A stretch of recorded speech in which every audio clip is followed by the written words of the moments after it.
السلام عليكم ورحمة الله وبركاته. الحمد لله رب العالمين.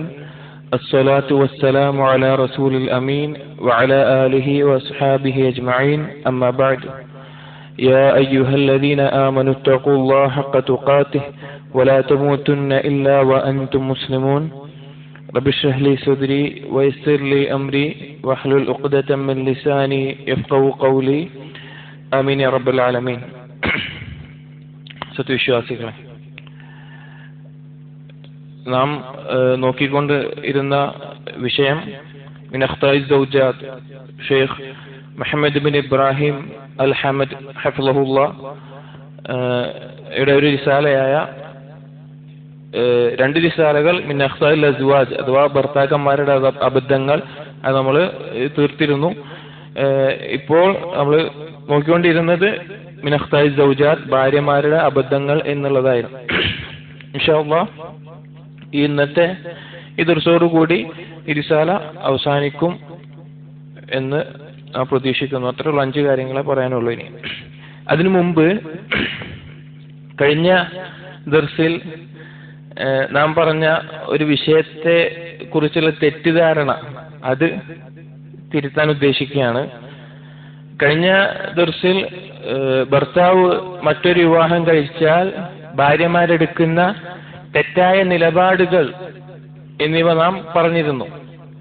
അതിനിടയിൽ ഞാൻ പറഞ്ഞിരുന്നു, എൻ്റെ വ്യക്തിപരമായ അഭിപ്രായം രണ്ടാമത് വിവാഹം കഴിക്കുന്നവർ ഒന്നാമത്തെ ഭാര്യയെ അറിയിക്കണമെന്നും അത് പുരുഷത്വത്തിന്റെ ഭാഗമായിട്ടെങ്കിലും അറിയിക്കണമെന്ന നിലക്ക് ഞാൻ സംസാരിച്ചിരുന്നു.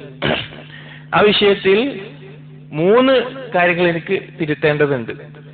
ഒന്നാമത്തേത്, പൊതുവായിട്ടുള്ള ആമായിട്ടുള്ള ഒരു നസീഹത്തിൽ എൻ്റെ വ്യക്തിപരമായ അഭിപ്രായം ഞാൻ പറയാൻ പാടില്ലായിരുന്നു. അത് എനിക്ക് പറ്റിയ ഒരു തെറ്റാണ്. രണ്ടാമത്തേത്, ആ പറഞ്ഞ വിഷയം മനസ്സിലാക്കിയെടുത്ത് 2 രീതിയിൽ ആളുകൾ മനസ്സിലാക്കി. അതായത് ഭർത്താക്കന്മാരാണ് നമ്മളോടൊന്ന് പറയുന്നത് ഭാര്യമാർ മനസ്സിലാക്കിയതിലെ വ്യത്യാസങ്ങൾ. ഒന്ന്, ചില സ്ത്രീകൾ മനസ്സിലാക്കിയത് ഞാൻ വ്യക്തിപരമായി ബഹുഭാര്യത്വത്തെ പ്രോത്സാഹിപ്പിക്കാത്ത, അതിനോട് താല്പര്യമില്ലാത്ത അങ്ങനത്തെ ഒരാളാണെന്ന നിലക്ക്, അതായത് പറയുന്ന ആള് എന്ന നിലക്ക്. രണ്ടാമത്തെ ചില ആളുകളും വിചാരിച്ചത് രണ്ടാമത് വിവാഹം കഴിക്കുമ്പോൾ ഒന്നാമത്തെ ഭാര്യയെ അറിയിച്ചിട്ടേ കഴിക്കാൻ പാടുള്ളൂ എന്നുള്ള നിലക്കും. ഒന്നാമത്തേത് ഞാൻ പറയട്ടെ, പിന്നെ എൻ്റെ അഭിപ്രായത്തിൽ അതൊരു പ്രാധാന്യമില്ല. എന്നിരുന്നാലും അല്ലാഹു തആല അനുവദിച്ചതും സാമ്പത്തിക ശേഷിയും ആരോഗ്യവും മാനസികമായി അതിന് തയ്യാറുമുള്ള ആളുകളുടെ മേലെ, പ്രത്യേകിച്ച് ഖുദ്റത്തുൽ മാൽ സാമ്പത്തിക ശേഷിയുള്ളവരുടെ മേലെ അഫ്ളൽ തഅദ്ദുദാൻ ബഹുഭാരിത്വമാണ്.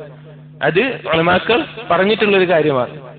രണ്ടാമത്തെ വിഷയം അതിൽ പറയാനുള്ളത്, രണ്ടാമത് കഴിക്കുന്നത് ഒന്നാമത്തെ ആളെ അറിയിക്കണം എന്നുള്ളത്. ഞാൻ അതുകൊണ്ട് ഉദ്ദേശിച്ചത് എന്താണെന്ന് വെച്ച് കഴിഞ്ഞാൽ, കല്യാണത്തിന് മുമ്പ് അനുവാദം ചോദിച്ച് അറിയിച്ച് കല്യാണം എന്നാണെന്നൊക്കെ പിന്നെ എന്നാണ് ഞാൻ മറ്റൊരു വിവാഹം അറിയിക്കണമെന്നല്ല. വിവാഹം കഴിഞ്ഞതിന് ശേഷം അറിയിക്കാതെ മറച്ചു വെച്ച് മരിച്ചു പോകുന്ന ഒരവസ്ഥ ഇല്ലാതെ ഇരിക്കാൻ കഴിഞ്ഞിട്ട് അറിയിക്കുന്നതിനെ പറ്റിയിട്ടാണ്. മൂന്നാമത്തേത് എനിക്ക് ആ വിഷയത്തിൽ തിരുത്താനുള്ളത്, എൻ്റെ ആ അഭിപ്രായം തന്നെ ഒരു തെറ്റായിരുന്നു എന്നുള്ളതാണ്. ഒരു ഭർത്താവ് എന്ന നിലക്കും ഒരു പുരുഷൻ എന്ന നിലക്കും എന്നെ തിരുത്താൻ, ഈ വിഷയത്തിൽ തിരുത്താൻ ഏറ്റവും യോഗ്യയായ സ്ത്രീ തന്നെയാണ് ഇതെന്നെ തിരുത്തിയതും, അതായത് എൻ്റെ ഭാര്യ. ഞാൻ പറഞ്ഞിരുന്നു, ഒന്നാമത്തെ ഭാര്യയെ അറിയിക്കാതെ രണ്ടാമത്തെ കല്യാണം കഴിക്കുക എന്നുള്ളത് ആണത്വത്തിന്റെ ഭാഗമായ നിലയ്ക്ക് മോശമാണ് എന്നുള്ള നിലയ്ക്ക് പറയുന്നു. എൻ്റെ ഭാര്യ അത് അവർ വ്യക്തമായി എനിക്ക് തിരുത്തുന്നു. അവർ പറഞ്ഞു, ചില ദമ്പതിമാർ, ചില ഭാര്യമാർ അസുഖങ്ങൾ ഉള്ളവരുണ്ടാകും, പിന്നെ എന്തെങ്കിലും അസുഖങ്ങൾ, നടുവേദനയോ അതുപോലെ മറ്റു പല അസുഖങ്ങളുള്ളവർ. സ്വാഭാവികമായിട്ടും ഭർത്താവിന് ഭാര്യയിൽ നിന്ന് ലഭിക്കേണ്ട അവകാശങ്ങൾ ലഭിക്കുന്നുണ്ടാവില്ല. അപ്പൊ അവർക്ക് മറ്റൊരു വിവാഹം കഴിക്കേണ്ടി വരും. എന്നാൽ ഈ ഭാര്യക്ക് അല്ലാഹു തആല കൊടുക്കുന്ന രോഗങ്ങളാണ്, അത് ആ ഭാര്യയുടെ കുറ്റമല്ല. അപ്പോൾ ആ ഭാര്യയോടുള്ള സ്നേഹം കൊണ്ട് തന്നെ ആ ഭാര്യയുടെ മനസ്സ് വിഷമിപ്പിക്കാതിരിക്കാൻ, ഭാര്യ അറിഞ്ഞൊരു വിഷമാവണ്ട എന്ന നിലയ്ക്ക് അറിയിക്കാതെ മറ്റൊരു വിവാഹം കഴിച്ചാൽ അതൊരിക്കലും എന്താവില്ല, മോശമാവില്ല. അതുപോലെ തന്നെ മറ്റൊരു ഉദാഹരണം അവർ പറഞ്ഞു തന്നത്, ചില സ്ത്രീകളുടെ മനസ്സ് വളരെ ദുർബലമായിരിക്കും. ഒരു ഭർത്താവ് മറ്റൊരു വിവാഹം കഴിച്ച് സഹിക്കാൻ താങ്ങാൻ പറ്റാത്ത, ഇനി അറിഞ്ഞാൽ തന്നെ എന്നോടിപ്പോ സ്നേഹമല്ല, എന്നോട് എന്തോ ആ നിലക്ക് ചിന്തിക്കുന്ന സ്ത്രീകളുണ്ടാവും. അപ്പൊ അവരെ ബുദ്ധിമുട്ടിക്കേണ്ട, അവരെ വിഷമിക്കേണ്ട ആ നിലക്കും അതറിയിക്കാതെ എന്നാൽ ഭർത്താവ് മറ്റൊരു വിവാഹം കഴിച്ചാൽ അതും എന്താവില്ല, ഒരു മോശമോ ഒന്നും ആവില്ല. അതുകൊണ്ട് ഞാൻ ആ പറഞ്ഞത് വിഷയം തന്നെ ഞാൻ തിരുത്തുകയാണ്. അത് ഓരോ ആളുകളുടെയും സാഹചര്യത്തിനും അവസ്ഥയ്ക്കും അനുസരിച്ച് അത് ഓരോരുത്തർ തെരഞ്ഞെടുക്കേണ്ട വിഷയമാണ്. അതുകൊണ്ട് ഞാൻ ആ പറഞ്ഞതിൽ ഏതെങ്കിലും ആളുകൾക്ക് ഇങ്ങനെ വിവാഹം കഴിച്ചിട്ടുള്ളവർക്കോ അല്ലെങ്കിൽ വിവാഹം ഉദ്ദേശിക്കുന്നവർക്കോ എന്തെങ്കിലും തരത്തിലുള്ള ഒരു ബുദ്ധിമുട്ട് ആ സംസാരം കൊണ്ട് ഉണ്ടായിട്ടുണ്ടെങ്കിൽ ഞാൻ അവരോട് വ്യക്തിപരമായി തന്നെ ക്ഷമ ചോദിക്കുകയാണ്. അല്ലാഹു തആല കാര്യങ്ങൾ യഥാർത്ഥ രൂപത്തിൽ മനസ്സിലാക്കാൻ തൗഫീഖ് നൽകുമാറാകട്ടെ.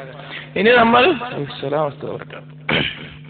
21ാമത്തെ വിഷയമാണ് പറയുന്നത്, ഭാര്യമാരുടെ അബദ്ധങ്ങളിൽ ഇഫ്ശാഉസ് സിർറിൽ ഫിറാഷ്, കിടപ്പറയിലെ രഹസ്യങ്ങൾ പരസ്യമാക്കുക എന്നുള്ളത്.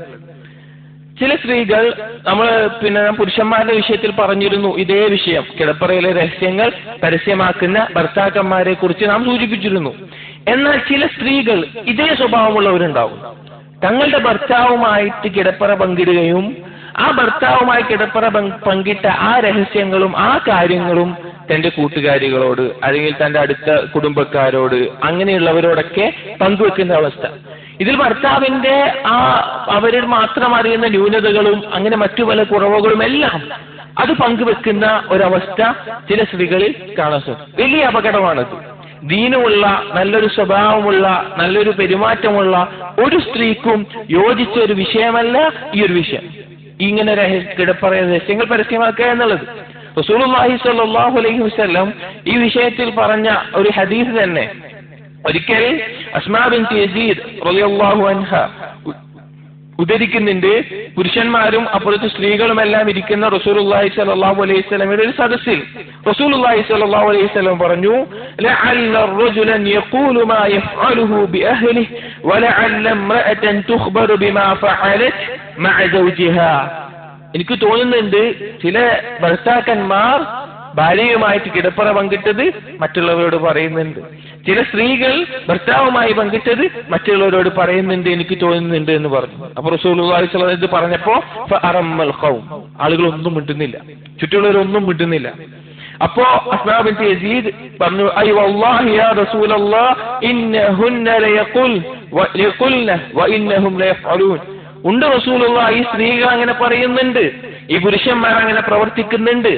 അപ്പൊ റസൂലുള്ളാഹി സ്വല്ലല്ലാഹു അലൈഹി വസല്ലം പറഞ്ഞു, ഫലാ തഫ്അലൂ ഫഇന്നമാ മിസ്ലു ദാലിക മിസ്ലു ശൈത്വാനി ലഖിയ ശൈത്വാനഹ ഫഖശിയഹാ വന്നാസ് യൻദുറൂൻ. അങ്ങനെ ചെയ്യരുത്. അതിന്റെ ഉപമ എന്ന് പറഞ്ഞു കഴിഞ്ഞാൽ ഒരു ശൈത്താൻ, ഒരു ആൺ ശൈത്താൻ ഒരു പെൺ ശൈത്താനിനെ വഴിയിൽ വെച്ച് കണ്ടുമുട്ടുകയും ആളുകൾ കണ്ടുകൊണ്ടിരിക്കെ അവർ വ്യഭിചരിക്കുകയും ചെയ്യുന്നത് പോലെയാണ്. അതായത് സ്വന്തം ഭർത്താവുമായിട്ടുണ്ടായിരുന്ന കിടപ്പറ രഹസ്യങ്ങൾ മറ്റുള്ളവരെ അറിയിക്കാം. ഇപ്പോഴത്തെ പ്രത്യേകിച്ച് ഈ ആധുനിക ഒരു സമൂഹത്തിൽ ഇതിനോടൊരു ലജ്ജയുമില്ലാത്തൊരവസ്ഥ നമുക്ക് കാണാൻ സാധിക്കും. ഒരു ലജ്ജയുമില്ലാത്ത, കൂട്ടുകാരികളോടും മറ്റുള്ളവരോടും ഭർത്താവിന്റെ ന്യൂനതകളും മറ്റു കാര്യങ്ങളും അങ്ങനെ ഓരോന്നും ചർച്ച ചെയ്യുകയും പങ്കുവെക്കുകയും ചെയ്യുന്ന അപകടകരമായ, ഇസ്ലാമികമല്ലാത്ത, ഏറ്റവും മോശപ്പെട്ട, വൃത്തികെട്ട ഒരു ശൈത്താനിന്റെ സ്വഭാവമായിട്ട് ചില സ്ത്രീകൾ ഇത് കാണാൻ സാധിക്കും. അല്ലാഹു സുബ്ഹാനഹു വ തആല സ്വാലിഹത്തായ സ്ത്രീകളെ പറ്റി പറഞ്ഞത് എന്താണ്? ഫസ്വാലിഹാതു ഖാനിതാതു ഹാഫിളാതു ലിൽ ഗൈബി ബിമാ ഹഫിളല്ലാഹ്. അല്ലാഹു തആല കാത്തു സൂക്ഷിച്ച കാര്യങ്ങളെ കാത്തു സൂക്ഷിക്കുന്നവർ അവരാണ് സ്വാലിഹാത്ത്, സ്വാലിഹത്തായ സ്ത്രീ എന്നുള്ളത്. അതുകൊണ്ട് സഹോദരിമാരോട് നമുക്ക് പ്രത്യേകം ഓർമ്മിപ്പിക്കാനുള്ളത്, തങ്ങളുടെ ഭർത്താവിനോടൊപ്പമുള്ള രഹസ്യങ്ങൾ, തങ്ങളുടെ ഭർത്താവിനോടൊപ്പമുള്ള കിടപ്പറ രഹസ്യങ്ങൾ അത് സ്വന്തം ഏറ്റവും അടുത്ത കൂട്ടുകാരിയാണെങ്കിലും മറ്റാരാണെങ്കിലും അത് പുറത്ത് പറയാൻ പാടില്ല, അത് അറിയിക്കാൻ പാടില്ല. അത് വലിയ ഒരു അബദ്ധവും അപകടവുമാണ് എന്നുള്ളത് പ്രത്യേകം സൂക്ഷിക്കുക. നല്ല ദീനുള്ള, നല്ല സ്വഭാവമുള്ള, നല്ല ബുദ്ധിയുള്ള സ്ത്രീകൾ ഇത് വ്യക്തമായി സംരക്ഷിക്കുകയും കാത്തു സൂക്ഷിക്കുകയും ചെയ്യുന്നവരായിരിക്കും. അതുകൊണ്ട് ഇത് പ്രത്യേകം ശ്രദ്ധിക്കുക. അടുത്തത് 22ാമത്തെ വിഷയം, വസ്ഫുൽ മർഅത്തി നിസാഇ ലിസൗജിഹാ. ഒരു സ്ത്രീയെ കുറിച്ച് തന്റെ ഭർത്താവിനോട് വർണ്ണിച്ചു കൊടുക്കൽ. ഒരു സ്ത്രീയുടെ സൗന്ദര്യം അല്ലെങ്കിൽ അതുപോലെയുള്ള കാര്യങ്ങൾ തന്റെ ഭർത്താവിന്, തന്റെ ഭാര്യ, ഒരു സ്ത്രീ വർണ്ണിച്ചു കൊടുക്കുക എന്നുള്ളത്. പ്രത്യേകം സ്ത്രീകൾ ശ്രദ്ധിക്കേണ്ട ഒരു വിഷയമാണ്. ചില സ്ത്രീകൾ അവരുടെ കൂട്ടുകാരികളാവാം, അല്ലെങ്കിൽ കുടുംബക്കാരികളാവാം, അല്ലെങ്കിൽ സഹോദരിമാർ തന്നെയാവാം, അവരുടെ ശരീരത്തെ കുറിച്ചും അവരുടെ മറ്റു പല കാര്യങ്ങളും അതിനെ വർണ്ണിച്ചുകൊണ്ട് ഭർത്താവിനോട് വളരെയധികം ആ ഒരു വിശാലതയിൽ തന്നെ സംസാരിക്കുന്ന ചില സ്ത്രീകളുണ്ട്, ചില ഭാര്യമാരുണ്ട്.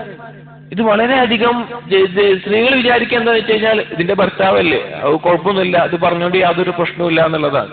എന്നാൽ ഇസ്ലാമിന്റെ നിർദ്ദേശങ്ങൾ, റസൂലുള്ളാഹി സ്വല്ലല്ലാഹു അലൈഹി വസല്ലം ഓരോ വിഷയത്തിലും നിർദ്ദേശിച്ച മേഖലകൾ പരിശോധിക്കുമ്പോൾ ഏറ്റവും നല്ലൊരു കുടുംബ ജീവിതത്തിനും ഒരു മനുഷ്യന്റെ ഏറ്റവും സന്തോഷകരവും സുരക്ഷിതവുമായ ജീവിതത്തിന് ഇസ്ലാം മാത്രമാണ് പരിഹാരം. റസൂലുള്ളാഹി സ്വല്ലല്ലാഹു അലൈഹി വസല്ലം പറഞ്ഞ ഒരു ഹദീസ് നിങ്ങൾ നോക്കൂ, ലാ തുബാശിറുൽ മർഅത്തുൽ മർഅ ഫതൻഅതുഹാ ലിസൗജിഹാ കഅന്നഹു യൻദുറു ഇലൈഹി. ഒരു സ്ത്രീയും മറ്റൊരു സ്ത്രീയെ കുറിച്ച് തന്റെ ഭർത്താവിനോട് വിവരിച്ച് കൊടുക്കാതിരിക്കട്ടെ, അല്ലെങ്കിൽ പിന്നെ ഒരു അലങ്കാരികമായിട്ട് അവളുടെ വിശേഷണങ്ങൾ പറയാതിരിക്കട്ടെ. ഏതുപോലെ അവന് അവളെ കാണാം, അതായത് ഈ വിശേഷണങ്ങൾ കേട്ടിട്ട് അതുപോലെ കാണാൻ പറ്റുന്ന രീതിയിൽ വിശേഷിപ്പിക്കാതിരിക്കട്ടെ. അതായത് അതിനെ കുറിച്ച് കൂടുതൽ പറഞ്ഞ് ഒരു സ്ത്രീ അങ്ങനെയാണ്, ഇങ്ങനെയാണ്, അതാണ്, ഇതാണ് അല്ലെങ്കിൽ സ്വഭാവം അങ്ങനെയാണ്, കൂടുതൽ പറഞ്ഞുകൊണ്ടിരിക്കുന്ന ഒരവസ്ഥ.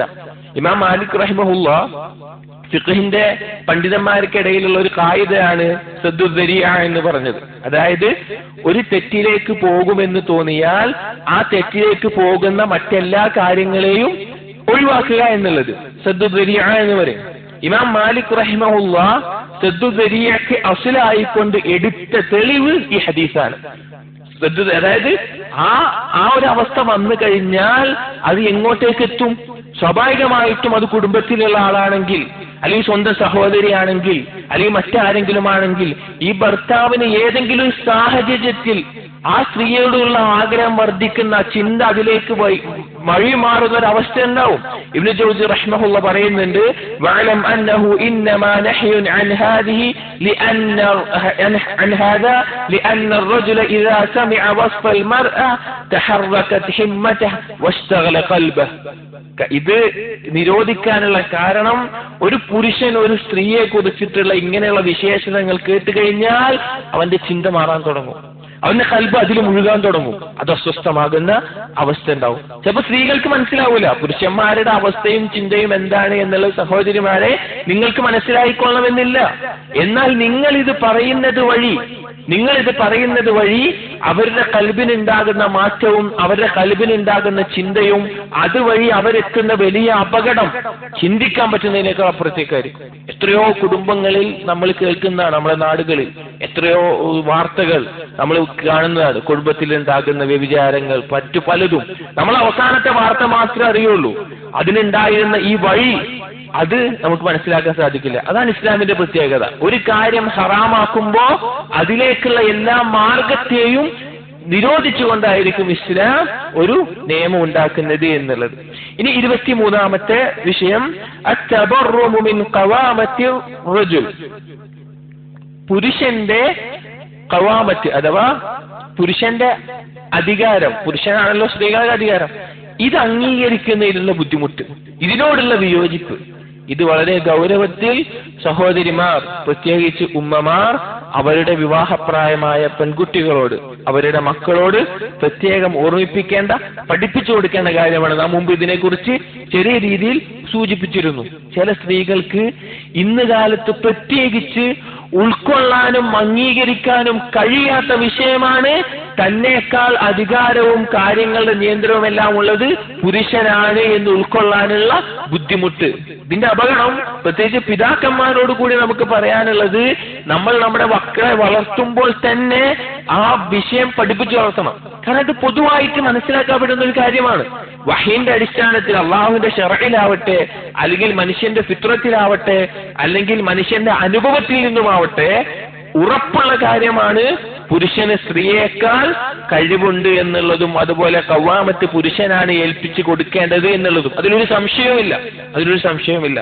നാം മുമ്പ് പറഞ്ഞതുപോലെ മാതാപിതാക്കളോട് നാം പറയട്ടെ, നമ്മുടെ മക്കളെ നമ്മൾ പഠിപ്പിക്കുമ്പോൾ, അതായത് പെൺകുട്ടികളെ നമ്മൾ പഠിപ്പിക്കുമ്പോൾ, വിദ്യാഭ്യാസം കൊടുക്കുമ്പോൾ, അത് ഭൗതികമായുള്ള വിദ്യാഭ്യാസം എന്ത് വിദ്യാഭ്യാസമാണെങ്കിലും ഈ കാര്യം അതിനോടൊപ്പം അവർക്ക് പഠിപ്പിച്ചു കൊടുക്കണം. പുരുഷനേക്കാൾ താഴെയാണ് സ്ത്രീ എന്നുള്ളത്. എത്രത്തോളം എന്ന് വെച്ച് കഴിഞ്ഞാൽ അറബി ഭാഷയിൽ ഒരു സ്ത്രീയെ അഭിസംബോധന ചെയ്യുമ്പോഴും പുരുഷനെ അഭിസംബോധന ചെയ്യുമ്പോഴുള്ള വാക്കുകളുണ്ട്. അതായത് ഒരു പുരുഷനെ അഭിസംബോധന ചെയ്യണമെങ്കിൽ പറയുന്ന വാക്ക് അൻത എന്നാണ്, ഒരു സ്ത്രീ ആണെങ്കിൽ അൻതി എന്നാണ്. ഭാഷയുടെ പണ്ഡിതന്മാർ പറയും പുരുഷന്മാർക്ക് അൻത എന്ന മേലെയുള്ള വരാനും സ്ത്രീകൾക്ക് താഴെ വരാനുള്ള കാരണം സ്ത്രീകളെക്കാൾ പുരുഷന്മാർക്ക് സ്ഥാനമുണ്ട്. അറബി ഭാഷയുടെ പ്രത്യേകതയാണ് അത്. ഒരു വാക്കിന് തന്നെ അതിന്റെ മറ്റു പല ആശയങ്ങളുമായിട്ടും ബന്ധമുണ്ടാകും. അപ്പൊ അത്രത്തോളം മനസ്സിലാക്കി കൊടുക്കണം. കാരണം ബാത്തിലിന്റെ ആളുകൾ നമ്മുടെ ചെറിയ 1-ാം ക്ലാസ്സിലെയും 2-ാം ക്ലാസ്സിലെയും പല പുസ്തകങ്ങൾ എടുത്തു നോക്കിയാൽ അതിലൂടെ തന്നെ സ്ത്രീകളും പുരുഷന്മാരും ഒരുപോലെയാണ് എന്ന് പഠിപ്പിച്ചു കൊടുക്കുന്നത് കാണാൻ സാധിക്കും. അത് വലിയ അപകടമാണ്. വലിയ അപകടം പറഞ്ഞു കഴിഞ്ഞാൽ അത് നാം പറഞ്ഞല്ലോ, ഇന്ന് കാലത്ത് ഫെമിനിസം പോലെയുള്ളതിലേക്കും പിന്നീട് നിരീശ്വരവാദത്തിലേക്കും പിന്നീട് ഇസ്ലാമിനോട് തന്നെ വെറുപ്പ് തോന്നുന്ന ആ ഒരു അവസ്ഥയിലേക്കും എത്തിക്കുന്നുണ്ട് ഇന്ന് നാട്ടിൽ കണ്ടുകൊണ്ടിരിക്കുന്ന കാര്യമാണ്. അതുകൊണ്ട് ഒന്നാമത് സഹോദരന്മാർ അവര് മനസ്സിലാക്കുക എന്ത്, പുരുഷന്മാരെക്കാൾ താഴെയാണ് ഞങ്ങൾ എന്നുള്ളത്. അതിന് ചില ഉദാഹരണങ്ങൾ ശൈഖ് കൊടുക്കുന്നതാണ്. ഒന്ന് അല്ലാഹു തആല പറഞ്ഞു, വലഹുന്ന മിസ്ലുല്ലദി അലൈഹിന്ന ബിൽ മഅറൂഫ് വലിദ്ദിജാരി അലൈഹിന്ന ദറജ വല്ലാഹു അസീസുൻ ഹകീം. സ്ത്രീകൾക്ക് പുരുഷന്മാരുടെ പോലെ അവകാശങ്ങളുണ്ട്, എന്നാൽ പുരുഷന്മാർ സ്ത്രീകളെക്കാൾ ദറജയുള്ളവരാണ്, സ്ഥാനമുള്ളവരാണ്. അതുപോലെ തന്നെ ഒരുപാട് കാര്യങ്ങൾ ശൈഖ് എണ്ണി പറയുന്ന ചില കാര്യങ്ങളാണ്. ഒന്നാമത്തേത് അല്ലാഹു തആല പറഞ്ഞതുപോലെ തന്നെ അർരിജാലു ഖവ്വാമൂന അലൻ നിസാ, സ്ത്രീകളുടെ മേലെയുള്ള കൈകാര്യകർത്തൃത്വം പുരുഷന്മാർക്കാണ്. ഇനി എന്തൊക്കെയാണ് ഒരു തെളിവുകൾ പറയുന്നത് വെച്ചാൽ, ഒന്ന് അല്ലാഹു സുബ്ഹാനഹു വ തആല പുരുഷനെ അസ്ലാക്കുകയും സ്ത്രീയെ അതിന്റെ ഫറആക്കുകയും ചെയ്തു. അതായത് പുരുഷനെ അടിസ്ഥാനവും സ്ത്രീയെ അതിന്റെ ശാഖയാക്കുകയും ചെയ്തു. അല്ലാഹു സുബ്ഹാനഹു വ തആല പറഞ്ഞു എന്താണ്, വഖലഖ മിൻഹാ സൗജഹാ, അതായത് ആദമിൽ നിന്ന് അത് തന്റെ ആദമിനുള്ള ഇണയെ സൃഷ്ടിച്ചു. അപ്പൊ അസ്ല് പുരുഷനാണ് എന്നുള്ളത്. അതുപോലെ തന്നെ സ്ത്രീയുടെ അതായത് വളഞ്ഞ വാരിയല്ലാണെന്ന് റസൂലുള്ളാഹി സ്വല്ലല്ലാഹു അലൈഹി വസല്ലം പറഞ്ഞത് ഹദീസ് നമ്മൾ പറഞ്ഞതാണ്. അതുപോലെ തന്നെ സ്ത്രീകൾക്ക് ബുദ്ധി എന്നുള്ളത് പുരുഷന്മാരെക്കാൾ കുറവാണ്, ബുദ്ധി കൊണ്ടും ദീന് കൊണ്ടും. റസൂലുള്ളാഹി സ്വല്ലല്ലാഹു അലൈഹി വസല്ലം പറഞ്ഞു, മാ റഅയ്തു നാഖിസാതു അഖ്ലിൻ വദീനിൻ, അതായത് ഞാൻ കണ്ടിട്ടില്ല പുരുഷനേക്കാൾ സ്ത്രീ ബുദ്ധി കൊണ്ടും ദീന് കൊണ്ടും കുറവായിട്ട്. അപ്പോൾ റസൂലുള്ളാഹി സ്വല്ലല്ലാഹു അലൈഹി വസല്ലം ചോദിച്ചു, വമാ നുഖ്സാനുൽ അഖ്ലി വദ്ദീൻ, എന്താണ് ബുദ്ധിയിലെയും ദീനിലെയും കുറവ് റസൂലുള്ളാഹി പറഞ്ഞു. അപ്പോൾ റസൂലുള്ളാഹി സ്വല്ലല്ലാഹു അലൈഹി വസല്ലം പറഞ്ഞു, അമ്മ നുഖ്സാനുൽ അഖ്ലി ഫശഹാദതു ഇംറഅതൈൻ തഅദിലു ഷഹാദത അർറജുൽ വതംകുസു الليالي ما تصلي وتفطر في رمضان فهذا نقصان الدين. അതായത് ബുദ്ധിയിലുള്ള കുറവ് എന്ന് പറഞ്ഞാൽ ഒരു പുരുഷന് പകരം ദീനിൽ സാക്ഷികളായിട്ട് എന്ത് വേണം, ഒരു കാര്യത്തിന് സാക്ഷി നിൽക്കുകയാണെങ്കിൽ ഒരു പുരുഷൻ അതില്ല എങ്കിൽ 2 സ്ത്രീകൾ വേണം, 2 സ്ത്രീകൾ വേണം എന്നുള്ളത് ആയത്ത് ദീനിലൊക്കെ പറയുന്നത് നമുക്ക് കാണാൻ സാധിക്കും. അതുപോലെ തന്നെ ദീനിൽ എന്താണ്, അവരെ ഹൈള് പോലെ നിഫാസ് പോലെയുള്ള മറ്റുള്ള കാര്യങ്ങൾ ഉണ്ടാവുമ്പോൾ അവർക്ക് നമസ്കാരം ഒഴിവാകുന്നു, റമദാനിലെ നോമ്പ് ഒഴിവാകുന്നു. ഈ 2ലും അവർക്ക് കുറവുണ്ട് എന്നുള്ളത്. അതുപോലെ തന്നെ മനുഷ്യന്റെ ബുദ്ധി കൊണ്ട് തന്നെ ചിന്തിച്ചാൽ അവരുടെ ഖുവ്വത്തിൽ എന്തൊക്കെ ഒരു സ്ത്രീ പുരുഷന് സമമാണെന്ന് പറഞ്ഞ് വാദിച്ചു വന്നാലും ഒന്ന് അവർക്കെന്നെ അറിയാം പുരുഷനേക്കാളും ശക്തി കൊണ്ടും ബുദ്ധി കൊണ്ടും കുറവാണ് എന്നുള്ളത് അവർക്ക് തന്നെ ബോധ്യപ്പെട്ട കാര്യമാണ്. എന്നാൽ പിന്നെ പുരുഷനേക്കാളും ദുർബലതകൾ, ഹൈള് പോലെ നിഫാസ് പോലെ പിന്നെ ഹമില് ഗർഭം ചുമക്കുന്നത് പോലെ അതുപോലെയുള്ള മറ്റു പല കുറവുകൾ. അപ്പൊ ഇതെല്ലാം വെച്ചിട്ട് ഒരു ബുദ്ധിയുള്ള സ്ത്രീക്ക് ബോധ്യപ്പെടാവുന്ന കാര്യമാണ് തന്നേക്കാൾ സ്ഥാനം അല്ലാഹു സുബ്ഹാനഹു വ തആല പുരുഷന് കൊടുത്തിട്ടുണ്ട്. അല്ലാഹു തആല സൃഷ്ടിച്ചത് അങ്ങനെയാണ്. അത് ഉൾക്കൊള്ളുക എന്നുള്ളത് മാത്രമാണ് നമുക്ക് ഓരോരുത്തർക്കുമുള്ള ബാധ്യത. ഇതിന്റെ അർത്ഥം പുരുഷന്മാർ സ്ത്രീകളെ അടിമകളാക്കി വെക്കണമെന്നല്ല. സ്ത്രീ അള്ളാഹുവിന്റെ അടിമയാണ് എന്നുള്ള നിലയ്ക്ക് തന്നെ അവരെ ബഹുമാനിക്കുകയും അവരോടുള്ള ഹക്ക് വീട്ടുകയും അതുപോലെ അവരോട് ഏറ്റവും നല്ല രീതിയിൽ അവരോടൊപ്പം ജീവിക്കുകയും ഇതെല്ലാം ചെയ്യൽ പുരുഷന്റെ ബാധ്യതയുമാണ്. അപ്പൊ ഇത് ഗൗരവത്തിൽ സ്ത്രീകൾ മനസ്സിലാക്കണം, ആ സ്ഥാനം കൊടുക്കാൻ. വിവാഹം ഇപ്പോൾ കഴിഞ്ഞവരാണെങ്കിലും ഞാൻ പ്രത്യേകിച്ച് പറയുന്നത്, ഇത് കേൾക്കുന്ന സ്ത്രീകൾ അവരുടെ പെൺകുട്ടികൾക്ക് ഇത് പഠിപ്പിച്ചു കൊടുക്കണം. അത്രത്തോളം ബാത്തിലിന്റെ ആളുകൾ ഈ ഒരു ചിന്ത നമ്മുടെ ചുറ്റും പടർന്നു വളർത്തിക്കൊണ്ടിരിക്കുന്നുണ്ട്. ഒരു കുട്ടി എന്ന് വളരുമ്പോ ആ കുട്ടി വളരുന്ന മാനസികാവസ്ഥ തന്നെ ഞാനും പുരുഷനും ഒരുപോലെയാണ് എന്നുള്ള രീതിയിലാണ്. അവർക്ക് കിട്ടുന്ന എല്ലാ ഇൽമും ചുറ്റുഭാഗത്ത് കിട്ടുന്നത് ആ രീതിയിലാണ്. അതുകൊണ്ട് പ്രത്യേകം ഈ വിഷയം ശ്രദ്ധിക്കുക. ഉറപ്പാണ് ഒരു സ്ത്രീ ഒരു ഫെമിനിസ്റ്റ് ആയിട്ട് മാറുക എന്നാൽ ഖുറാനിന്റെയും ഹദീസിന്റെയും ആയത്തുകളെയും ഹദീസുകളും നിഷേധിക്കാതെ പറ്റില്ല. അവർ കുഫറിലേക്ക് നിരീശ്വരവാദത്തിലേക്ക് എത്തും. അതുകൊണ്ട് ഗൗരവത്തിന്റെ വിഷയത്തെ എടുക്കുക. ഈ 24-ാമത്തേത് സ്ത്രീകൾ പ്രത്യേകം ശ്രദ്ധിക്കേണ്ട ഒരു വിഷയം. അതായത് ഇഖ്തിലാത്ത്, ഭാര്യമാർ അന്യപുരുഷന്മാരുമായിട്ട് ഇടകലരുന്ന അവസ്ഥ. അവരുടെ മുമ്പിൽ തബറുജ്, തന്റെ സൗന്ദര്യം പ്രകടിപ്പിക്കുന്ന ഒരവസ്ഥ. ചില ഭാര്യമാർ, ചില സ്ത്രീകൾ അവര് പുരുഷന്മാരുമായിട്ട് ഇടപഴകുന്നതിന് യാതൊരു നിയന്ത്രണവും ഉണ്ടാവില്ല. പ്രത്യേകിച്ച് ഈ വിഷയത്തിൽ ഭർത്താവിന്റെ അടുത്ത കുടുംബക്കാരുമായിട്ട്, ഭർത്താവിന്റെ സഹോദരന്മാർ, ഭർത്താവിന്റെ കസിൻസ്, അല്ലെങ്കിൽ ഭർത്താവിന്റെ മറ്റു പലരും, അതുപോലെയുള്ള വിവാഹത്തിലുള്ള മഹ്റമാവത്ത, അതായത് ഭർത്താവിന്റെ ഉപ്പയല്ലാത്ത മറ്റു ഭർത്താവിന്റെ അടുത്ത കുടുംബക്കാരായിട്ടൊക്കെ യാതൊരു മടിയും ഉണ്ടാവില്ല. അവരുടെ മുമ്പിൽ അവരുടെ സൗന്ദര്യം പ്രകടിപ്പിക്കാൻ, അവരോട് സംസാരിക്കാൻ, അവരുടെ മുമ്പിൽ പിന്നെ ഒരു ലജ്ജയുമില്ലാതെ ഇറങ്ങി പെരുമാറാൻ, അതുപോലെയുള്ള അല്ലെങ്കിൽ ഒരു കുടുംബത്തിനൊരു സംഗമം, അല്ലെങ്കിൽ ഒരു വിവാഹം, അല്ലെങ്കിൽ കുടുംബപരമായിട്ടുള്ള പരിപാടികളിൽ മറ്റുള്ളവരുമായി ഇടപഴകാനോ അതുമായിട്ടുള്ള ബന്ധങ്ങൾ, അല്ലെങ്കിൽ പോട്ടെ വല്ല അതിഥികൾ വന്നാൽ, അല്ലെങ്കിൽ മറ്റു കുടുംബക്കാർ വന്നാൽ, സ്വന്തം കുടുംബത്തിൽ തന്നെ മഹ്റമല്ലാത്ത ആളുകളുമായിട്ട് ഇവരോടൊക്കെ ഇടപഴകുമ്പോൾ ദീനിന്റെ ഒരു മര്യാദയും പാലിക്കാതെ തന്റെ സൗന്ദര്യം കാണിച്ച്, ശരീരം കാണിച്ച് അതുപോലെ ഇറങ്ങി നടക്കുന്ന ചില സ്ത്രീകൾ. ഇത് ഭർത്താവ്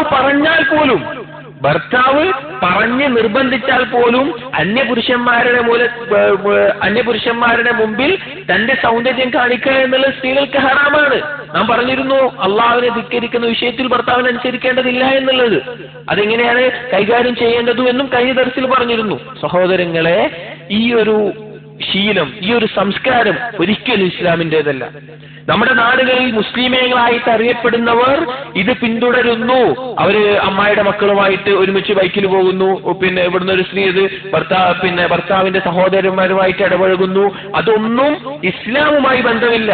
അതെല്ലാം പാശ്ചാത്യ സംസ്കാരമായിട്ട് കാലങ്ങളായിട്ട് മാറി വന്ന വൃത്തികെട്ട സ്വഭാവമാണ്.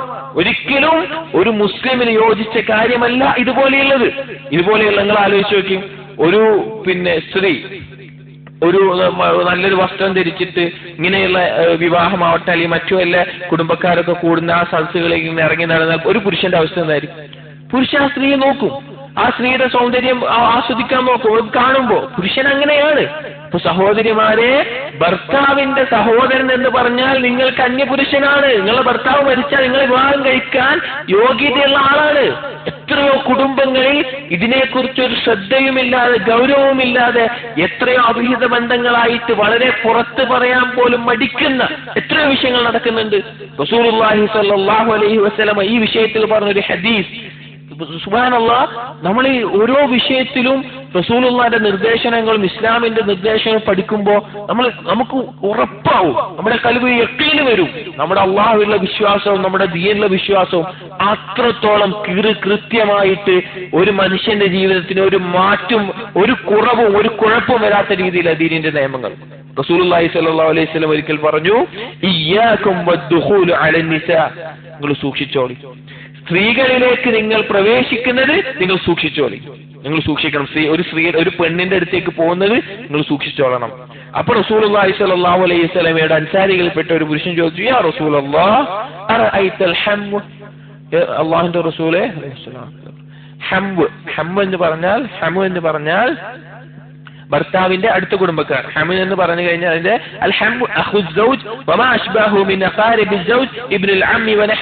അതായത് ഹം എന്ന് പറഞ്ഞാൽ ഭർത്താവിന്റെ സഹോദരന്മാർ, അല്ലെങ്കിൽ അതുപോലെയുള്ള അടുത്ത കുടുംബങ്ങൾ, അതായത് ഭർത്താവിന്റെ കസിൻ, അതുപോലെയുള്ള ആളുകൾ.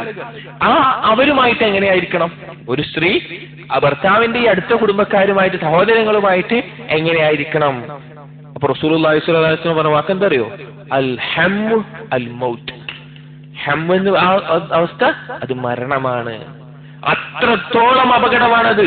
അവിടെ നാട്ടുകാരെങ്ങനെയാണ്, ഒരു നാടിന്റെ മര്യാദ എങ്ങനെയാണ്, എന്താ എന്റെ ഭാര്യ എങ്ങനെ ചില ഭർത്താക്കന്മാരോട് പറയും.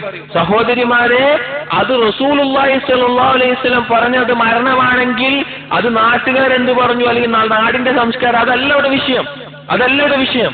നമ്മൾ നമ്മുടെ ദീനിന്റെ നിയമങ്ങളാണ് അനുസരിക്കേണ്ടത്. നിങ്ങളുടെ സൗന്ദര്യം അത് ഭർത്താവിന്റെ അടുത്ത കുടുംബക്കാരുമായി ഇടപഴകുക എന്നുള്ള അപകടമാണ്, വലിയ അപകടങ്ങളിലേക്ക് അത് നയിക്കും. അതുപോലെ തന്നെ ഇന്ന് കാലത്ത് ഈ വിഷയവുമായി ബന്ധപ്പെട്ട് സൂചിപ്പിക്കാതെ പോകാൻ പറ്റാത്ത ഒരു വിഷയമാണ് സോഷ്യൽ മീഡിയകൾ എന്നുള്ളത്. ഇതില് ഈ ഭർത്താവിന്റെ അടുത്ത കുടുംബം എന്നുള്ള നിലക്ക് പറയുന്ന ഒരു വിഷയം, ഇന്ന് ഒരുപാട് ഫാമിലി ഗ്രൂപ്പുകൾ ഉണ്ടാവും. അതായത് ഒരു കുടുംബത്തിന്റെ പേരിൽ ഒരു ഗ്രൂപ്പ് ഉണ്ടാവും. അതിലുള്ള പുരുഷന്മാരും സ്ത്രീകളും ഉണ്ടാവും. അതിലേക്ക് വിവാഹം കഴിച്ചു വരുന്ന പെൺകുട്ടികളും ഉണ്ടാവും, ഭർത്താക്കന്മാരും ഉണ്ടാവും. എല്ലാവരും ഒരു ഗ്രൂപ്പിലായിരിക്കും. അതിൽ പല ചർച്ചകൾ, അതിൽ പലരും ഓഡിയോസ് ഇടും, പുരുഷന്മാർ ഓഡിയോസ് ഇടും, സ്ത്രീകൾ ഓഡിയോസ് ഇടും, ചിലപ്പോൾ ചിത്രങ്ങൾ ഇടും, അങ്ങനെയുള്ള അവസ്ഥകളൊക്കെ. സഹോദരിമാരെ, ഞാൻ പറയട്ടെ, കുടുംബബന്ധം തകർക്കാനല്ല. നിങ്ങൾ ഫാമിലി ഗ്രൂപ്പ് തുടങ്ങിയോളൂ, സ്ത്രീകൾക്കൊന്നും തുടങ്ങിക്കോളും, പുരുഷന്മാർക്ക് വേറെ ഒന്ന് തുടങ്ങിക്കോളും. ഇതുകൊണ്ടുണ്ടാവുന്ന അപകടങ്ങൾ നമ്മുടെ നാടുകളിൽ തന്നെ ഒരുപാട് വാർത്തകൾ എനിക്കൊക്കെ ലഭിച്ചിട്ടുണ്ട്. ഇതിന്റെ അപകടങ്ങൾ, അതായത് ഭർത്താവിന്റെ ഒരു കസിനായിരിക്കും സ്ത്രീ, ആ കസിന് ഈ സ്ത്രീയോടോ അല്ലെങ്കിൽ സ്ത്രീയോടോ ശൈത്താൻ കളിക്കും. ഒന്നുകിൽ എന്തെങ്കിലും ഒരു വോയിസ് ക്ലിപ്പ് കേട്ടിട്ട്, അല്ലെങ്കിൽ എന്തെങ്കിലും ഒരു ചിത്രം കണ്ടിട്ട്, ആരും അറിയില്ല. ഒരു പേഴ്സണലായിട്ടൊരു മെസ്സേജ് അയച്ചാൽ ആരും അറിയില്ല. അങ്ങനെ തുടങ്ങിയിട്ട് വ്യഭിചാരത്തിലേക്ക് എത്തി പിടിക്കപ്പെട്ട എത്രയോ അവസ്ഥകൾ നമ്മുടെ നാടുകളിൽ നടക്കുന്നുണ്ട്. എന്തിനാണ് അതിന്റെ ആവശ്യം? ഞാൻ പറഞ്ഞല്ലോ, നിങ്ങൾക്ക് കുടുംബത്തിലൊരു ബന്ധം വേണം. സ്ത്രീകൾ മാത്രമായിട്ടൊന്നും തുടങ്ങിക്കോളും, പുരുഷന്മാർ മാത്രമായിട്ടൊന്നും തുടങ്ങിക്കോളും. ഇത് ആരും ശ്രദ്ധിക്കാതെ പോകുന്ന, എന്നാൽ വലിയ അപകടം ഒളിഞ്ഞിരിക്കുന്ന ഒരു മേഖലയാണ്. അതുപോലെ തന്നെ സോഷ്യൽ മീഡിയകളിൽ തന്റെ ചിത്രങ്ങൾ പോസ്റ്റ് ചെയ്യുന്ന സ്ത്രീകൾ, അവരുടെ സൗന്ദര്യം പ്രകടിപ്പിക്കുന്ന സ്ത്രീകൾ. സഹോദരിമാരെ, അള്ളാഹുവിനെ സൂക്ഷിക്കുക, അള്ളാഹുവിന്റെ നിയമവ്യവസ്ഥകളെ സൂക്ഷിക്കുക.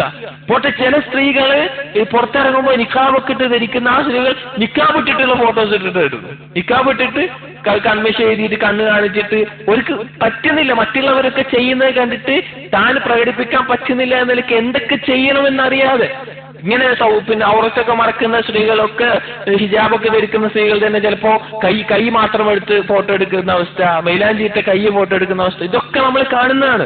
ഇതൊക്കെ ഇതിനകത്ത് നിങ്ങളുടെ ശരീരവും നിങ്ങളുടെ സൗന്ദര്യവും നിങ്ങളുടെ ഭർത്താവിന് അവകാശപ്പെട്ടതാണ്. അത് നിങ്ങൾ ആ രീതിയിലൊക്കെ തന്നെ കാത്തു സൂക്ഷിക്കണം. സഹോദരിമാർ, ഇത് ഗൗരവത്തിൽ തന്നെ എടുക്കണം. ഇതിന്റെ അപകടം ശൈത്താൻ നമ്മുടെ മേലെ ഉണ്ടാക്കുന്ന ആ ഒരു എന്താ പറയാ ഒരു കെണി നമുക്കറിയില്ല. മെല്ലെ ഏറ്റവും ക്ഷമയുള്ള ആളാണ് ശൈത്താൻ, ഏറ്റവും ക്ഷമ. നമ്മളെ കൊണ്ടൊരു കാര്യം ചെയ്യിപ്പിച്ച് തുടങ്ങുന്നത് ചിലപ്പോൾ 5 വർഷത്തിന് ശേഷം ഒരു കാര്യത്തിൽ എത്തിക്കാനുള്ള പ്ലാനിങ് ആയിരിക്കും. അതുകൊണ്ട് ഗൗരവത്തിൽ ഏത് നിമിഷവും ശൈത്താനിന്റെ കെണികളെ സൂക്ഷിക്കുക എന്നുള്ളത്. സ്വാഭാവികമായിട്ടും സ്ത്രീകൾക്കുള്ള ഒരു ആഗ്രഹമാണ് തന്റെ സൗന്ദര്യം മറ്റുള്ളവർ കാണിക്കണം എന്നുള്ളത്. അത് സ്ത്രീകൾക്ക് സ്വാഭാവികമായിട്ട് ഉണ്ടാവുന്നതാണ്. എന്നാൽ അള്ളാഹുവിന്റെ വിധിവിലക്കുകൾ ആ വിഷയത്തിൽ മനസ്സിലാക്കുകയും ലജ്ജയുള്ളവരായി മാറുകയും ചെയ്യുക. മാതാപിതാക്കളോട് നാം പറയട്ടെ, നമ്മുടെ പെൺകുട്ടികളെ ചെറുപ്പം മുതലേ ലജ്ജ, ഒരു അന്യപുരുഷന്റെ മുമ്പിൽ ചെന്ന് നിൽക്കുന്നതും നിൽക്കാൻ പാടില്ലാത്തതും അതുപോലെയുള്ള വിഷയങ്ങളും അങ്ങനെയൊക്കെ കൃത്യമായി ഒന്ന് നടക്കേണ്ട രീതിയിൽ ഒരു നടത്തം എങ്ങനെയായിരിക്കണം അതോടുകൂടി അങ്ങനെ എന്തൊക്കെ രീതിയിൽ ശ്രദ്ധിക്കണമെന്നുള്ളത് ചെറുപ്പം മുതൽ തന്നെ ലജ്ജ പഠിപ്പിച്ചുകൊണ്ട് നമ്മുടെ മക്കളെ, പെൺകുട്ടികളെ വളർത്താൻ നാം ശ്രദ്ധിക്കേണ്ടതുണ്ട്. ഇത് കേൾക്കുന്ന ഭാര്യമാർ ഗൗരവത്തിൽ വിഷയത്തെ എടുക്കുക. തന്റെ സൗന്ദര്യം, ഒരു ഭർത്താവ് തന്നോട് ഇപ്പോ ഒരു നിക്കാബ് ധരിക്കാൻ ചില ഭർത്താക്കന്മാർ പറഞ്ഞ ഭാര്യമാർ കേൾക്കൂല. സഹോദരിമാരെ, നിങ്ങളുടെ മേലെ നിർബന്ധവും. ഭർത്താവ് പറഞ്ഞാൽ ഒരു സംശയമില്ലാത്ത നിർബന്ധവും, ഒരു സംശയമില്ല ആ വിഷയത്തിൽ. നിക്കാബ് നിങ്ങളുടെ സൗന്ദര്യത്തിന്റെ ഏറ്റവും വലിയ കാര്യം തന്നെ മുഖമാണ്. അത് മറക്കണത് ഭർത്താവ് പറഞ്ഞിട്ടുണ്ടെങ്കിൽ അത് നിങ്ങൾ അനുസരിച്ചേ പറ്റുള്ളൂ, അല്ലെങ്കിൽ അള്ളാഹുവിന്റെ മുമ്പിൽ നാളെ നിങ്ങൾ മറുപടി പറയേണ്ടി വരും. ഗൗരവത്തിലുള്ള വിഷയമാണ്, അല്ലാതെ തന്നെ നിർബന്ധമാണെന്നാണ് പ്രബലമായ അഭിപ്രായം. അതുകൊണ്ട് തന്നെ ഈ വിഷയത്തിൽ പ്രത്യേകം ശ്രദ്ധിക്കുക എന്നുള്ളത്. 25ാമത്തെ വിഷയം ഖില്ലത്തുൽ വഫാഇ ലിസ്സൗജ്, ഭർത്താവിനോടുള്ള വഫായിലുള്ള കുറവ്. വഫാ എന്ന് പറഞ്ഞു കഴിഞ്ഞാൽ എന്താണെന്ന് നമ്മൾ കഴിഞ്ഞ ദർസിൽ സൂചിപ്പിച്ചിരുന്നു. അതായത് കഴിഞ്ഞ ദർസ് ഉദ്ദേശിച്ചത് പിന്നെ അഖ്താൽ അസ്വാജ് എന്നുള്ളതിൽ നാം സൂചിപ്പിച്ചിരുന്ന വിഷയമാണ് വഫാ. റസൂലുള്ളാഹി സ്വല്ലല്ലാഹു അലൈഹി വസല്ലമക്ക് ഖദീജ ബീവിയോട് ഉണ്ടായിരുന്ന വിഷയം എന്നുള്ള നിലക്ക് അതിന് കൃത്യമായൊരു മലയാളമാക്കില്ല. ഒരു കൂറ് എന്നൊക്കെ നമുക്ക് പറയാം, അങ്ങനെയുള്ള ഒരു വിഷയം പറയാം. സഹോദരിമാർ, ചില സ്ത്രീകൾ ഭർത്താവിന് നല്ല ആരോഗ്യമുള്ള സമയത്ത്, ഭർത്താവിന് നല്ല സമ്പത്തുള്ള സമയത്ത്, ഭർത്താവ് നല്ല ചെലവഴിക്കുന്ന സമയത്ത് ഭർത്താവിനോടൊപ്പം ഏറ്റവും നല്ല രീതിയിലൊക്കെ ഉണ്ടാവും. ഭർത്താവിന് നല്ല സമ്പത്തുകളാണ്. ഭർത്താവിന് സാമ്പത്തികമായിട്ട് ഒരു തകർച്ച വന്നാൽ, അല്ലെങ്കിൽ ശാരീരികമായിട്ട് എന്തെങ്കിലും ഒരു കുറവ് വന്നാൽ, അതായത് അങ്ങനത്തെ എന്തെങ്കിലും അസുഖം വന്നാൽ, അങ്ങനത്തെ ഒരു വിഷയം വന്നാൽ ഭർത്താവിനെ തീരെ പരിഗണിക്കാതെ സാമ്പത്തികമായിട്ടില്ലാത്ത ഭർത്താവിനെ വില കുറച്ച് കാണുന്ന, ഒരു തനിക്ക് ഇത്ര കാലം ചെലവഴിച്ചതാണ് എന്നുള്ള ഒരു ബോധവുമില്ലാത്ത, ഒരു വഫാവുമില്ലാത്ത ഒഴിവാക്കുന്ന ചില സ്ത്രീകൾ കാണാം. സഹോദരിമാരെ, മോശപ്പെട്ട ഒരു ബുദ്ധിയുള്ള, ഒരു ദീനീ ബോധമുള്ള ഒരു സ്ത്രീക്ക് യോജിച്ച സ്വഭാവമേ അല്ല നല്ല സാമ്പത്തികമായിട്ടും നമുക്ക് ലാഭങ്ങൾ ലഭിക്കുമ്പോൾ ഭർത്താവിനെ നമ്മൾ കൊണ്ടുനടക്കുകയും ലാഭങ്ങൾ ഇല്ലാത്തപ്പോൾ ഭർത്താവിനെ ഒഴിവാക്കുകയും ചെയ്യുന്നത്. എന്നാൽ ചില സ്ത്രീകൾ ഭർത്താവ് മരണപ്പെട്ടാൽ പോലും ഭർത്താവിനോടുള്ള ഒരു വഫാ കാത്തു സൂക്ഷിക്കുന്നത്. അതിൽ ഏറ്റവും നല്ലൊരു ചരിത്രം ഷേഖ് ഇവിടെ കൊടുക്കുന്നുണ്ട്. ഫാത്തിമത്ത് ബിൻത് അബ്ദുൽ മലിക് മഅ സൗജിഹാ Umar bin Abdul Aziz. Umar bin Abdul Aziz നമ്മൾ കേട്ടിട്ടുണ്ടാവും. രണ്ടാം ഉമർ എന്നറിയപ്പെടുന്ന ഉമർ ബിൻ അബ്ദുൽ അസീസിന്റെ ഭാര്യയായ ഫാത്തിമത്ത് ബിൻത് അബ്ദുൽ മലിക്, അവരുടെ ഒരു സംഭവം കൊടുക്കുന്നുണ്ട്. ഫാത്തിമത്ത് ബിൻത് അബ്ദുൽ മലിക് എന്ന് പറഞ്ഞാൽ ആരുടെ മകളാണ്? അമീറുൽ മുഅ്മിനീനായ അബ്ദുൽ മലിക് ബിൻ മർവാൻ, രാജകുടുംബത്തിലെ ഇസ്ലാമിക ഭരണാധികാരികളായിട്ടുള്ള കുടുംബത്തിലെ പെൺകുട്ടിയാണ് ഫാത്തിമ എന്ന് പറയുന്നത്. ഈ ഫാത്തിമയെ ഉമർ ബിൻ അബ്ദുൽ അസീസിന് വിവാഹം കഴിച്ചു കൊടുക്കുന്ന സമയത്ത് ഫാത്തിമയുടെ ഉപ്പ, അതായത് അബ്ദുൽ മലിക് ബിൻ മർവാൻ ഭരിച്ചിരുന്ന നാടുകൾ ഏതൊക്കെയാണെന്നറിയോ? അശ്ശാം, അൽ ഇറാഖ്, അൽ ഹിജാസ്, അൽ യമൻ, അൽ ഇറാൻ, മിസ്ർ, സുഡാൻ, ലിബിയ, അങ്ങനെ ഒരു വലിയ ഒരു രാഷ്ട്രം തന്നെ, ഇസ്ലാമിക രാഷ്ട്ര വ്യാപ്തി. അത്രയും നാടിന്റെ ഭരണാധികാരിയാണ് ആര്? ഫാത്തിമത്തിന്റെ ഉപ്പ അബ്ദുൽ മലിക് ബിൻ മർവാൻ എന്നുള്ളത്. അത് മാത്രമല്ല, ഖലീഫയുടെ മകൾ എന്ന് മാത്രമല്ല, 4 സഹോദരന്മാരുണ്ട്. 4 സഹോദരന്മാരെന്താണ്? ഖലീഫമാരായിരുന്നു. 4 സഹോദരന്മാർ. ആരൊക്കെയാണെന്ന് വെച്ചാൽ അൽ വലീദ് ബിൻ അബ്ദുൽ മലിക്, സുലൈമാൻ ബിൻ അബ്ദുൽ മലിക്, യസീദ് ബിൻ അബ്ദുൽ മലിക്, ഹിഷാം ബിൻ അബ്ദുൽ മലിക്. ഈ 4 പേരും ഖലീഫമാരായിരുന്നു. ഇവരുടെ സഹോദരിയാണ് ആര്? ഈ ഫാത്തിമ എന്ന് പറയുന്നത്. അതായത് ഖലീഫയുടെ മകളും ഈ 4 ഖലീഫമാരുടെ കുടുംബത്തിലെ ഭരണാധികാരിയായിരിക്കുന്ന അവസ്ഥ. ഈ ഫാത്തിമയെ വിവാഹം കഴിപ്പിച്ചു വിടുന്ന സമയത്ത് അന്ന് നാട്ടിൽ ലഭിക്കുന്ന ഏറ്റവും നല്ല ആഭരണങ്ങളും ഏറ്റവും നല്ല സ്വത്തുവകകളും അതുപോലെയുള്ള കാര്യങ്ങൾ നൽകിയിട്ടാണ് പറഞ്ഞു വിടുന്നത്. അത്രത്തോളം ആ രാജകുടുംബത്തിന്റെ അത്രത്തോളം എന്താ പറയുക, രാജ്ഞിയായി തന്നെ വാഴ്ന്നിരുന്ന ആ ഫാത്തിമ ആ രീതിയിലാണ് വിവാഹം കഴിഞ്ഞു പോകുന്നത്. വിവാഹം കഴിഞ്ഞ് ഉമർ ബിൻ അബ്ദുൽ അസീസിന്റെ അടുത്തെത്തുമ്പോ, ഉമർ ബിൻ അബ്ദുൽ അസീസ് റഹിമഹുല്ലാഹ് ചരിത്രം കേട്ടവർക്കറിയാം, 2ാം ഉമർ എന്ന് പറയണമെങ്കിൽ തന്നെ എത്രത്തോളം മഹത്വം ഉണ്ടായിരുന്നു എന്നുള്ളത്. നാട് മൊത്തം അമിനുണ്ടായിരുന്ന അത്രത്തോളം മഹത്തരമായ ഒരു ഖിലാഫത്തായിരുന്നു ഉമർ ബിൻ അബ്ദുൽ അസീസിന്റെ. വളരെ കുറഞ്ഞ ദിർഹം കൊണ്ടായിരുന്നു ഉമർ ബിൻ അബ്ദുൽ അസീസ് ജീവിച്ചിട്ടുണ്ടായിരുന്നു. ഫാത്തിമ അത്രയും നല്ല അവസ്ഥയിൽ, അത്രയും വലിയൊരു സൗകര്യത്തിൽ വന്ന് ജീവിക്കുന്നത് ഈ ഉമർ ബിൻ അബ്ദുൽ അസീസിന്റെ കൂടെയാണ്. ഉമർ ബിൻ അബ്ദുൽ അസീസിന്റെ കൂടെ ഏറ്റവും നല്ല രീതിയിൽ, വളരെ മനോഹരമായി, ഖനാഅത്തോടു കൂടി, ഉള്ളതുകൊണ്ട് തൃപ്തിപ്പെട്ട് സന്തോഷത്തിൽ ആ രീതിയിൽ നല്ല രീതിയിൽ അവർ ജീവിച്ചു. അവർക്ക് പട്ടിണിയോ മറ്റു കുഴപ്പങ്ങളോ ഒന്നും ബാധിക്കാത്ത ആ വിഷയത്തിൽ സന്തോഷകരമായിട്ട് ജീവിച്ചു. അങ്ങനെ ഇരിക്കെയാണ് ഉമർ ബിൻ അബ്ദുൽ അസീസ് എന്ത് പറയുന്നത്? തന്റെ ഭാര്യയ്ക്ക് ലഭിച്ചിട്ടുള്ള ഈ വലിയ ആഭരണങ്ങളും പവിഴങ്ങളും അതുപോലെയുള്ള ഈ കാര്യങ്ങൾ മുസ്ലിമീങ്ങളുടെ ബൈത്തുൽ മാലിലേക്ക് കൊടുക്കണമെന്നുള്ളത്. മുസ്ലിമീങ്ങളുടെ ബൈത്തുൽ മാലിലേക്ക് കൊടുക്കണമെന്നുള്ളത്. ഒരു കുഴപ്പമില്ലാതെ ആ ഭാര്യ കൊടുത്തു. ഫാത്തിമ ഒരു കുഴപ്പവുമില്ലാതെ തന്റെ കാര്യങ്ങൾ ആര് കൊടുത്തു? ഉമർ അബ്ദുൽ അസീസിന് കൊടുത്തു. അങ്ങനെ അവർ ജീവിച്ചു നല്ല രീതിയിൽ. ഉമർ ബിൻ അബ്ദുൽ അസീസ് റഹിമഹുല്ലാഹ് മരണപ്പെട്ടിട്ട് പിന്നീട് ഖലീഫയായിട്ടുണ്ടായിരുന്ന തന്റെ സഹോദരൻ അഥവാ ഫാത്തിമത്തിന്റെ സഹോദരൻ പറഞ്ഞു, നിനക്ക് നിന്റെ ആഭരണങ്ങൾ, നിനക്കുണ്ടായിരുന്ന ആഭരണങ്ങൾ ബൈത്തുൽ മാലിൽ നിന്നുള്ളത് ഞാൻ നിനക്ക് തിരിച്ചു നൽകാം, നിനക്ക് അത് ആവശ്യക്കാരനാണ്, മക്കളൊക്കെ ആവശ്യക്കാരാണ്, അത് നിനക്ക് തിരിച്ചു നൽകാമെന്ന് പറഞ്ഞു. അപ്പോൾ ആ സ്ത്രീ ഫാത്തിമത്ത് പറഞ്ഞ ആ വാക്കെന്താണെന്ന് വെച്ചാൽ, എന്റെ ഭർത്താവ് അത് ഏറ്റവും നല്ല രീതിയിൽ ഇഷ്ടപ്പെട്ടിരുന്നത് അത് ബൈത്തുൽ മാലിൽ ഇരിക്കുകയാണ്. അതുകൊണ്ട് തന്നെ വമാ കുൻതു ലഉതീഉഹു ഹയ്യ വഅസീഹ് മൈത, ഞാൻ ജീവിച്ചിരിക്കുമ്പോൾ അദ്ദേഹത്തെ അനുസരിക്കുകയും മരണത്തിന് ശേഷം അദ്ദേഹത്തെ ധിക്കരിക്കുന്ന ഒരാളായിട്ട് ഞാൻ മാറുന്നില്ല. അദ്ദേഹത്തിന് എന്താണോ ഇഷ്ടമുണ്ടായിരുന്നത് അത് അവിടെ തന്നെ ഇരുന്നോട്ടെ. എന്നിട്ടും ആ രീതിയിൽ ജീവിതം മുന്നോട്ട് കൊണ്ടുപോകണമെങ്കിൽ സഹോദരങ്ങളെ, തന്റെ ഭർത്താവിനോടുള്ള ഒരു കൂറ്, ഭർത്താവ് മരണപ്പെട്ടതിന് ശേഷവും തന്റെ ഭർത്താവ് ഇഷ്ടപ്പെട്ടിരുന്ന രീതിയിൽ കാര്യങ്ങൾ അവിടെ നടന്നോട്ടെ എന്നുള്ള ആ ഒരു കൂറുണ്ടത് വഫാ. ഇതാണ് ഇന്നത്തെ സ്ത്രീകൾക്ക് പ്രത്യേകമായിട്ട് ഇല്ലാതായിക്കൊണ്ടിരിക്കുന്ന, എല്ലാം അഭിനയമായിക്കൊണ്ടിരിക്കുന്ന ഭർത്താവിനോടുള്ള കടമകൾ, ഭർത്താവിനോടുള്ള പെരുമാറ്റങ്ങൾ എല്ലാം ഒരു അഭിനയമായി മാറിയിരിക്കുന്ന ഒരവസ്ഥ നമുക്കിന്ന് കാണാൻ സാധിക്കും. ഈ ചരിത്രത്തിൽ നിന്ന് വളരെ മനോഹരമായ പാഠങ്ങൾ സഹോദരിമാർക്ക് ഉൾക്കൊള്ളാനുണ്ട്. സമ്പത്തോ മറ്റുള്ളതോ ഒന്നുമല്ല, ഭർത്താവിന് കൊടുത്ത ആ ഒരു വില, ആ ഒരു മഹത്വം അത് മനസ്സിലാക്കാൻ സ്ത്രീകൾ തയ്യാറാവുക എന്നുള്ളത്. അതുകൊണ്ട് ഭർത്താവിനോട് വഫാ ഉണ്ടാവുക. വഫാന്റെ ആശയം മനസ്സിലായി എന്ന് വിചാരിക്കുന്നു. വ്യക്തമായി കൃത്യമായി അതിന്റെ ആശയം പറയാനുള്ള ഒരു മലയാളം വാക്ക് ഞാൻ ഒരുപാട് പരിശോധിച്ചു, എനിക്ക് ലഭിച്ചിട്ടില്ല.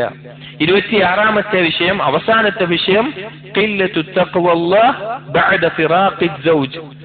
ഭർത്താവിനെ പിരിഞ്ഞതിന് ശേഷം, അഥവാ ഹുലു കൊണ്ടോ ത്വലാഖ് കൊണ്ടോ വിവാഹം ഒഴിവാക്കിയതിനു ശേഷം, വിവാഹബന്ധത്തിൽ നിന്ന് ഒഴിവായതിനു ശേഷം എന്തുണ്ടാവുക? അള്ളാഹുവിനെ സൂക്ഷിക്കുന്നതിലുള്ള കുറവുണ്ടാവുക. അതായത് അള്ളാഹു തആല നമ്മുടെ കുടുംബങ്ങളെ സംരക്ഷിക്കുമാറാകട്ടെ. ചില കുടുംബങ്ങളിൽ ത്വലാഖ് ആവശ്യമായി വരാറുണ്ട്. ഭാര്യയും ഭർത്താവിനെയും ആ ബന്ധത്തിൽ നിന്ന് വേർപിരിക്കേണ്ടതായിട്ട് വരാറുണ്ട്. അങ്ങനെ വേർപിരിക്കേണ്ടി വന്നാൽ ചില സഹോദരിമാർ ഭർത്താവിനെ ആക്ഷേപിക്കുന്ന, തന്റെ മക്കളോട് അവരുടെ ഉപ്പാനെ പറ്റിയിട്ടുള്ള കുറവുകൾ, ന്യൂനതകൾ, കുറ്റങ്ങൾ അതുപോലെ എല്ലാം പറഞ്ഞു നടക്കുന്ന, അല്ലെങ്കിൽ നാട്ടുകാരോട് സമൂഹത്തിൽ ഭർത്താവിന്റെ കുറവുകളും ഭർത്താവിന്റെ എല്ലാം അവർക്കറിയുന്ന എല്ലാം പരസ്യമായി പറഞ്ഞ് ഭർത്താവിനെ താറടിക്കുന്ന, തരം താഴ്ത്തുന്ന ചില സ്ത്രീകളുണ്ടാവും. അതല്ലെങ്കിൽ ഒരു വിവാഹം പോയതിനു ശേഷം തന്റെ സൂക്ഷ്മത കാത്തുസൂക്ഷിക്കാൻ പറ്റാതെ അന്യപുരുഷന്മാരുമായിട്ടുള്ള ബന്ധത്തിലും അതുപോലെ പോകുന്ന അവസ്ഥ. സഹോദരിമാരെ, നമുക്ക് നമ്മുടെ ജീവിതത്തിൽ അങ്ങനത്തെ അവസ്ഥ വന്നാൽ അള്ളാഹു താല കാത്തു രക്ഷിക്കുമാറാകട്ടെ. അള്ളാഹു താല നമ്മുടെ ജീവിതം ഏറ്റവും നല്ല രീതിയിൽ സന്തോഷകരമായി കൊണ്ടുപോകുമാറാകട്ടെ. എന്നാൽ അതുപോലൊരു അവസ്ഥ വന്നാൽ അത് നമ്മുടെ മക്കളുടെ ഉപ്പ എന്നുള്ള നിലക്ക് മക്കളെ ഏറ്റവും നല്ല രീതിയിൽ ഉപ്പാനെ കുറിച്ച് മോശമായി ധരിപ്പിക്കാതെ ഏറ്റവും നല്ല രീതിയിൽ ഉപ്പാനെ കുറിച്ച് പഠിപ്പിച്ചു കൊടുക്കാനും ആ മക്കളെ നല്ല രീതിയിൽ വളർത്താനും അല്ലെങ്കിൽ അതിന്റെ മറ്റു കാര്യങ്ങൾ ആ രീതിയിൽ മാന്യമായ രീതിയിൽ കൊണ്ടു നടക്കാൻ ശ്രദ്ധിക്കുക എന്നുള്ളത്, അതാണ് ഈ വിഷയത്തിൽ പറയാനുള്ളത്. ഇതിൽ അവസാനമായി പറയുന്നത്, നമ്മൾ ഇത് ഒരുപാട് തവണ പറഞ്ഞ വിഷയമാണ്, അൽ ജസാഉ മിൻ ജിൻസിൽ അമൽ. ഏത് കാര്യം നാം ചെയ്താലും അതിനുള്ള പ്രതിഫലം ആ ചെയ്ത പ്രവർത്തനത്തിന്റെ ഫലമനുസരിച്ചായിരിക്കും, രീതി അനുസരിച്ചായിരിക്കും എന്നുള്ളത്. അവസാനമായി സഹോദരിമാരെ, നമ്മുടെ ഇവിടെ അവസാനിച്ചിരിക്കുകയാണ്. ഭർത്താക്കന്മാരുടെ അബദ്ധങ്ങൾ, ഭാര്യമാരുടെ അബദ്ധങ്ങൾ എന്നുള്ള 2 റിസാലകൾ നാം ഇവിടെ, അതിന്റെ വിഷയങ്ങൾ നമ്മളിവിടെ പറഞ്ഞ് അവസാനിപ്പിച്ചിരിക്കുകയാണ്.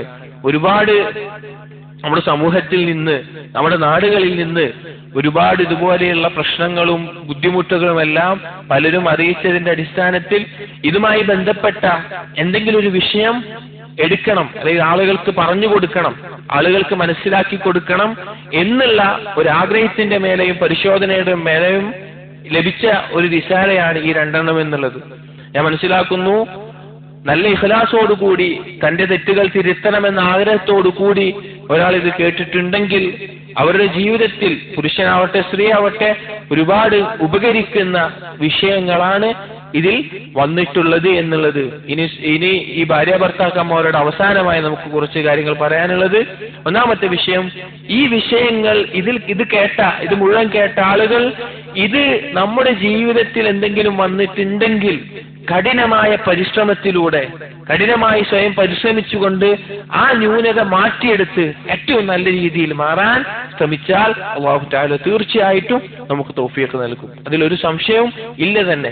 അവസാനമായി ഭാര്യ ഭർത്താക്കന്മാരോട് പറയട്ടെ, അല്ലാഹു സുബ്ഹാനഹു വ തആല നമുക്ക് നൽകുന്ന, മനുഷ്യർക്ക് ഒരുക്കിയിട്ടുള്ള വലിയൊരു നിഅമത്താണ് ഭാര്യ ഭർത്തൃ ബന്ധം എന്നുള്ളത്.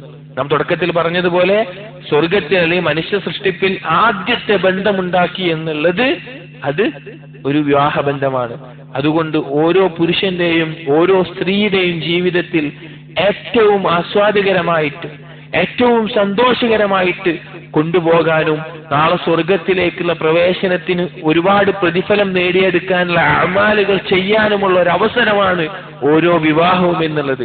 അതിന് പ്രത്യേകം വേണ്ട ചില കാര്യങ്ങൾ, ഒന്ന് ക്ഷമയാണ്. സ്ത്രീക്കും പുരുഷനും നമ്മളൊരു വിവാഹത്തിലേക്ക് കടക്കുമ്പോൾ ഭർത്താവിനെ മനസ്സിലാക്കുക, ആ പുരുഷൻ ഉണ്ടാകുന്ന പുരുഷന്റെ സ്വഭാവങ്ങളെയും മറ്റു പല കാര്യങ്ങളെയും മനസ്സിലാക്കുകയും അതിനനുസരിച്ച് അവരോട് പെരുമാറാൻ തയ്യാറാവുക. അതുപോലെ തന്നെ ഭാര്യയെ കുറിച്ച് ഭർത്താവിനോടും പറയാനുള്ളത്, നിങ്ങളുടെ ഭാര്യയെ ആ സ്വഭാവത്തിൽ ഉൾക്കൊള്ളാനും അതനുസരിച്ച് ജീവിതം മുന്നോട്ട് കൊണ്ടുപോകാനും പഠിക്കുക. അവരൊന്ന് മനസ്സിലാക്കുക, അവർക്കുള്ള കുഴപ്പങ്ങൾ എന്തൊക്കെയാണ്, അവരുടെ സ്വഭാവങ്ങൾ എന്തൊക്കെയാണ് എന്നുള്ളത്. എന്നിട്ട് മുന്നോട്ട് പോയാൽ, ഹിക്മത്തോടു കൂടി കാര്യങ്ങൾ മുന്നോട്ട് കൊണ്ടുപോയാൽ നമുക്ക് എല്ലാം എളുപ്പമായി കൊണ്ടുപോകാൻ പറ്റും. അതുപോലെ തന്നെ പ്രത്യേകം ശ്രദ്ധിക്കേണ്ട കാര്യമാണ്, എല്ലാ കുടുംബത്തിലും എന്തെങ്കിലുമൊക്കെ പ്രശ്നങ്ങൾ ഉണ്ടാവും. എല്ലാവരും വിചാരിക്കുന്ന പ്രധാനപ്പെട്ട വിഷയം, എന്റെ കുടുംബത്തിൽ മാത്രം എന്തെങ്കിലും ഓന്റെ ഭാര്യ ഭർത്താവ്, ഓന്റെ ഭാര്യ ഉണ്ടെങ്കിൽ എന്തല്ല, ഓളുടെ ഭർത്താവ് ഉണ്ടെങ്കിൽ എന്തല്ല സ്വഭാവമാണ്. അത് പുറത്തേക്ക് കാണാം. ഒരു ചിലപ്പോൾ നമ്മളെ വിചാരിക്കാതെ തന്നെ ആയിരിക്കും, ഒരു ഇങ്ങോട്ട് വിചാരിക്കാതായിരിക്കും. എല്ലാ കുടുംബത്തിലും പ്രശ്നങ്ങൾ ഉണ്ടായിരിക്കും. അതുകൊണ്ട് തന്നെ എന്റെ കുടുംബം ഇങ്ങനെ ആയല്ലോ എന്ന് ഒരിക്കലും വിചാരിക്കേണ്ട. നമ്മൾ നമ്മുടെ കാര്യങ്ങൾ മുന്നോട്ട് കൊണ്ടുപോയി നല്ല രീതിയിൽ കൊണ്ടുപോകാൻ മാത്രം ശ്രദ്ധിച്ചാൽ മതി. അവസാനമായിട്ട് ഞാൻ ഒരു കാര്യം പറയട്ടെ, വമാ ഖലഖതുൽ ജിന്ന വൽ ഇൻസ ഇല്ലാ ലിയഅ്ബുദൂൻ. അല്ലാഹു സുബ്ഹാനഹു വ തആല നമ്മെ ആണായിട്ടും പെണ്ണായിട്ടും സൃഷ്ടിച്ചത് അല്ലാഹു തആലയാണ് സൃഷ്ടിച്ചത്. അത് അവനെ മാത്രം ഇബാദത്ത് ചെയ്യുക എന്നുള്ള ലക്ഷ്യം കൊണ്ട് മാത്രമാണ്. വിവാഹമോ കുടുംബജീവിതമോ ബാക്കിയുള്ള കാര്യങ്ങളോ നമ്മുടെ സൃഷ്ടിപ്പിന്റെ അടിസ്ഥാന ലക്ഷ്യമല്ല.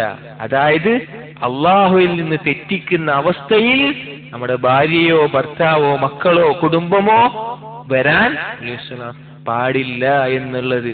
അതായത് മനസ്സിലായല്ലോ, അള്ളാഹുവിനോടുള്ള ഹക്ക് വീട്ടുന്നിടത്ത് ഇവരൊന്നും നമുക്ക് തടസ്സമാവരുത്.